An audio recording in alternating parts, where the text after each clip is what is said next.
I had heard enough. I was utterly disgusted by the corruption, the greed, the disease, and the abuse I was learning about. The very animals we were killing us and the planet. But so many people eat meat and dairy every day of their lives, and we are so concerned about getting enough protein. Do we have to eat meat to get complete protein? Oh my God, oh my God. You want me to jump off this building, don't you? No. Well, first of all protein is made by plants. I'll state that again for the record. All protein is initially made by plants, all of it.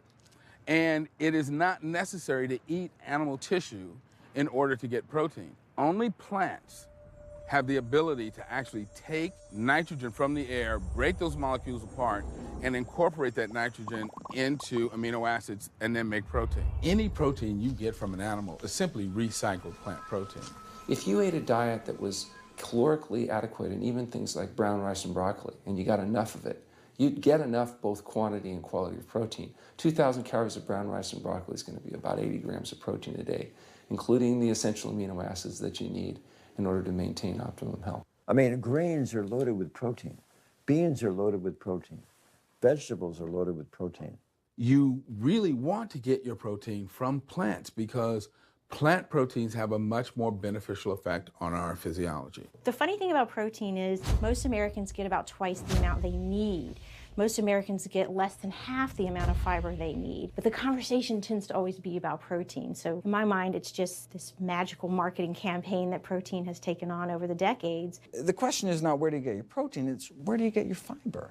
I have never in my professional career seen a protein deficiency. I've never seen someone come in eating normal amounts of calories and they're protein deficient. You just don't see that. So human milk has the lowest protein content ever in any species ever tested. I mean, that's the fluid that's been designed by evolution over millions of years. And so it's like the perfect food for human babies, right? Perfect food, lowest protein content any other mammal. And so it gives a sense of kind of protein requirements for anything. So look, then rat milk, ape milk, donkey milk, any milk has ever been tested. And you hear this a lot in bodybuilders. They're like, well, I need, chicken, or I need fish to be, to be strong, to build muscle tissue.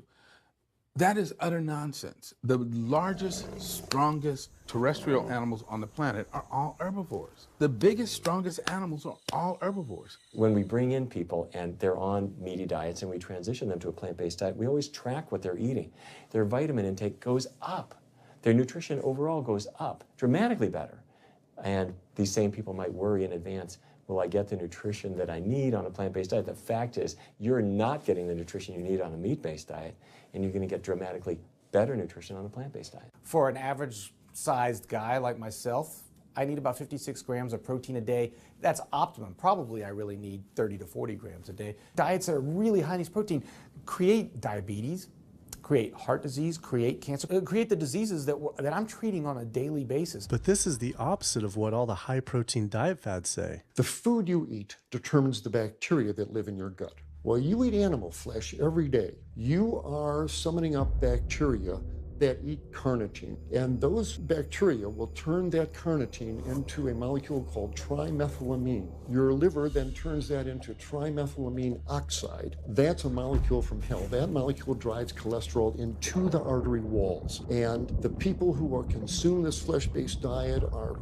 contributing to plaque building up. They may lose weight on this diet, and that's good. But what's happening inside your arteries, paleo friends? What's happening is that plaque is building up, and these are the folks who drop dead at the gym at 39. Boy, he was lean and he looked really good.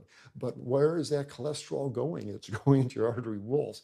So I believe these paleo folks are setting themselves up for an epidemic of clogged arteries, colon cancers, autoimmune diseases. This is not a healthy diet. We are not carnivorous apes. Humans' closest living relatives are chimps, who get 97% of their calories from plants and the remaining 3% mostly from insects. Comparing the anatomy of true omnivores like bears, who eat both meat and plants, to frugivores like primates, who eat almost exclusively plants, the differences are pretty clear. Frugivore teeth have flat molars for chewing plants, where omnivore teeth are serrated for stabbing and tearing flesh. Frugivore jaws can move forward and back and side to side. Omnivore jaws cannot. Omnivores have much stronger stomach acid for digesting meat compared to less acidic stomach acid of frugivores. The intestines of frugivores is 9 times their body length compared to 3 times for omnivores. This is because meat will putrefy in the gut unless it is moved through quickly. If humans were indeed true omnivores, we would need to change our physiology and appearance quite a lot. But we fit every requirement of a frugivore. We may behave like omnivores, but anatomically, we're frugivores.